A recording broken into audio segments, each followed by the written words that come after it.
In the name of the Father, and of the Son, and of the Holy Spirit.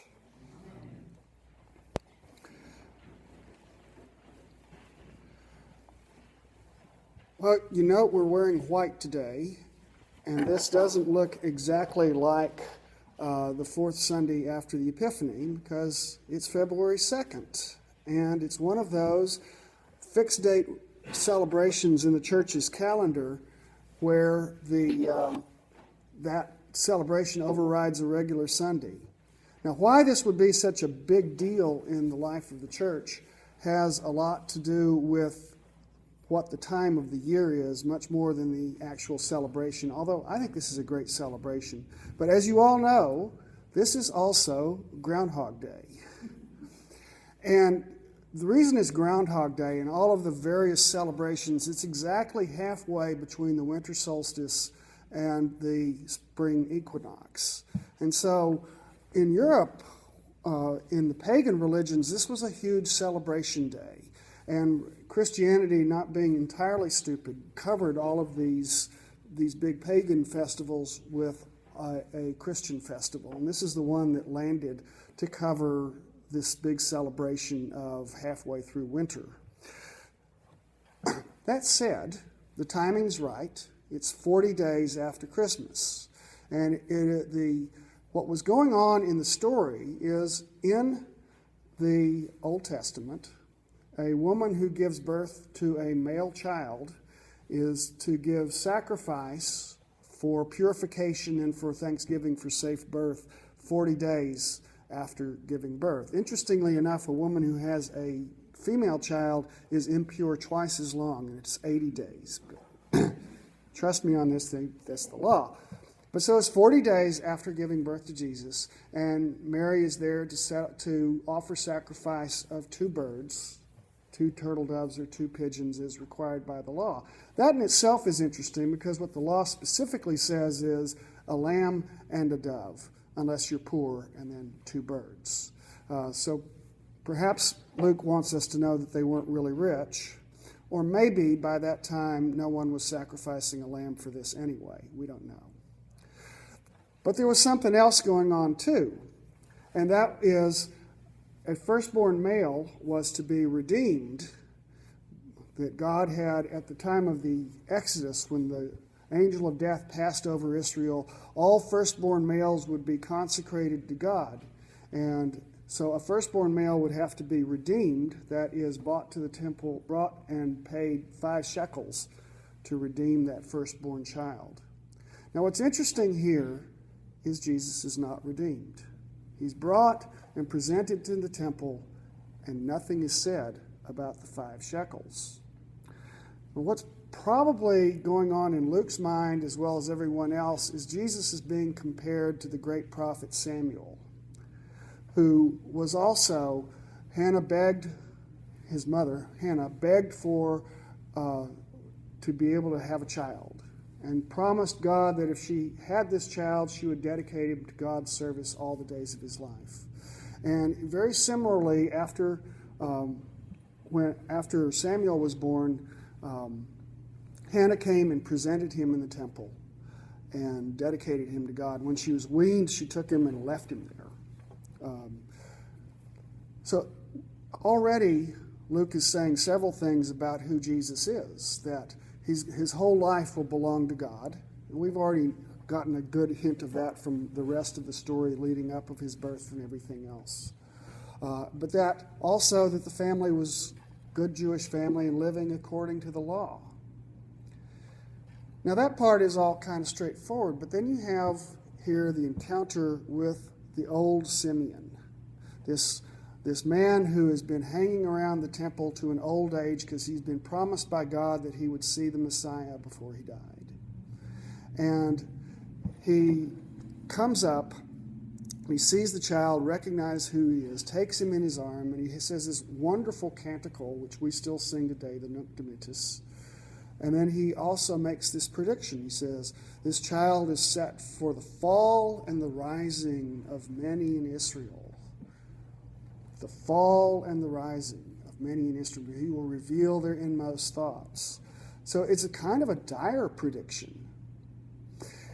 in a way, what's happening here reminds me a little bit of a scene in the Monty Python and the Holy Grail.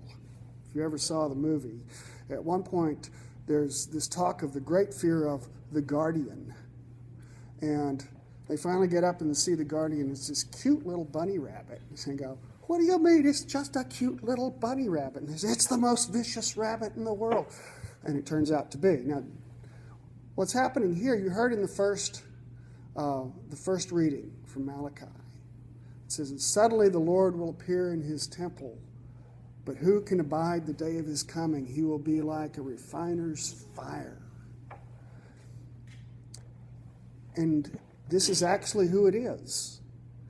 But when he first shows up, he's just this cute little baby.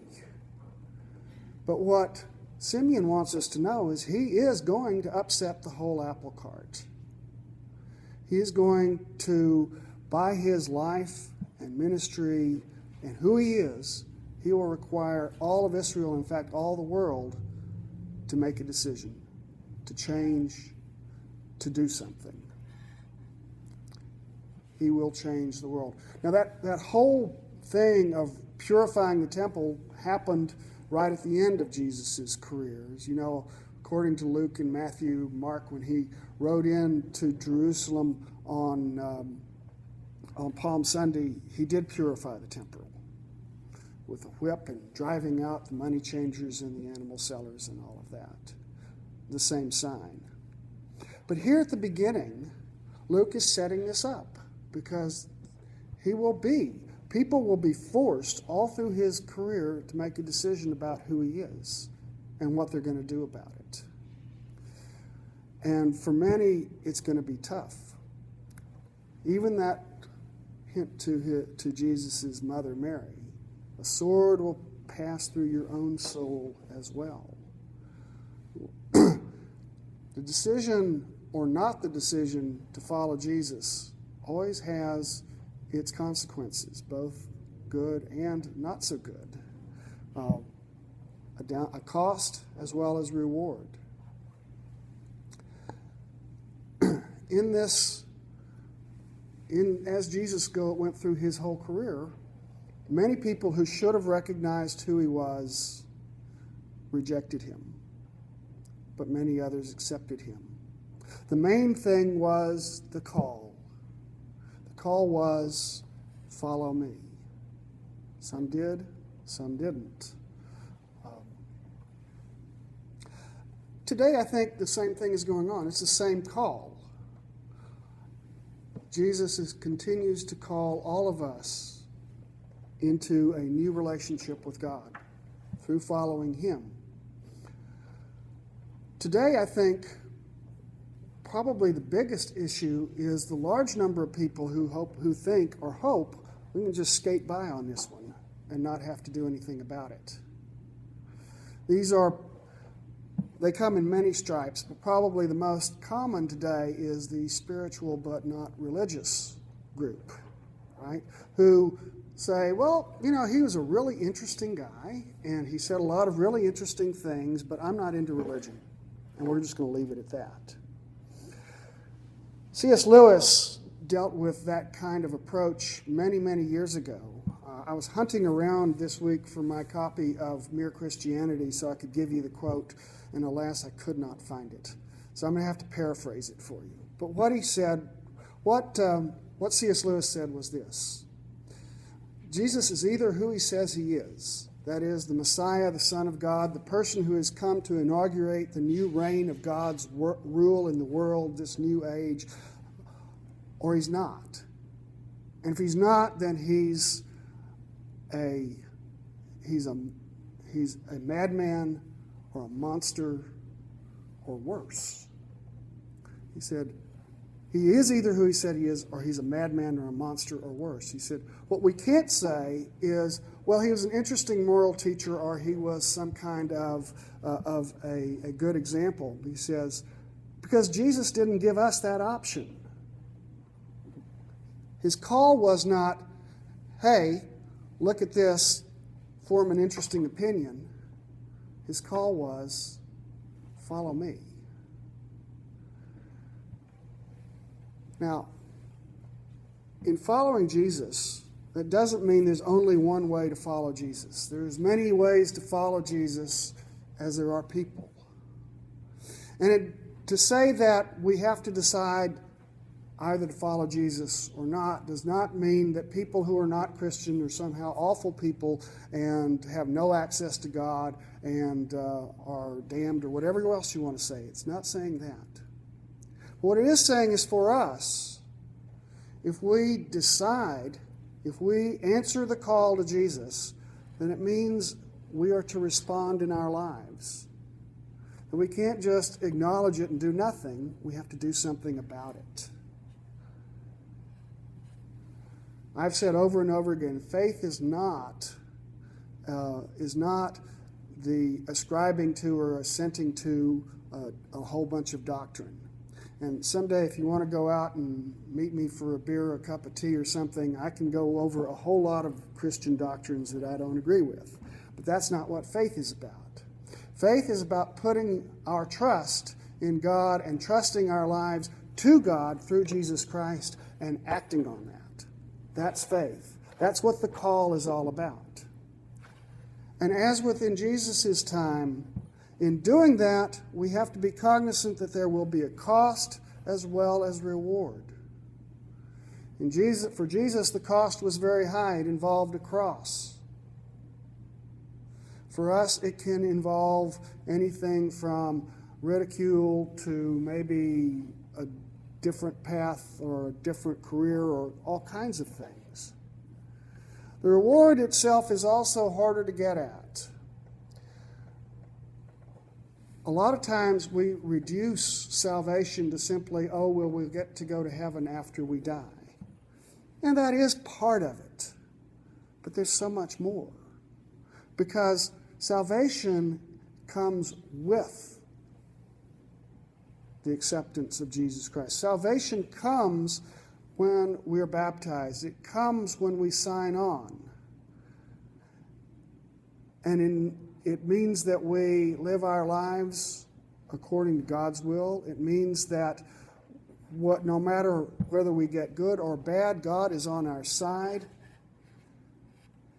And it means especially what Simeon and Anna talked about in this scene.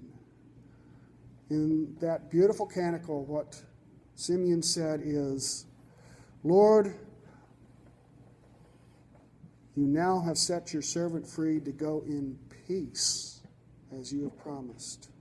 The peace of God is much more than an absence of conflict in our lives. The peace of God is the presence of health, well-being, kindness, and love. It is everything about what God can give us that the world cannot. It's what we will celebrate at the end of the prayers. The peace of God as we share it among each other. It is the essence, the shalom of God, and it is the great reward. A reward that is far greater than the cost of discipleship. But, as Luke wants us to know, there is a cost. There's a cost to deciding to follow Jesus. There's a cost to deciding not to follow Jesus.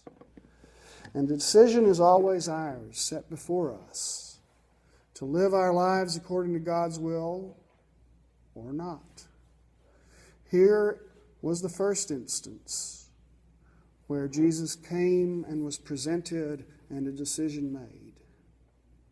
But it's not the last. And we, throughout our lives, throughout all our friends' lives, we always have the opportunity to say yes to God. Amen.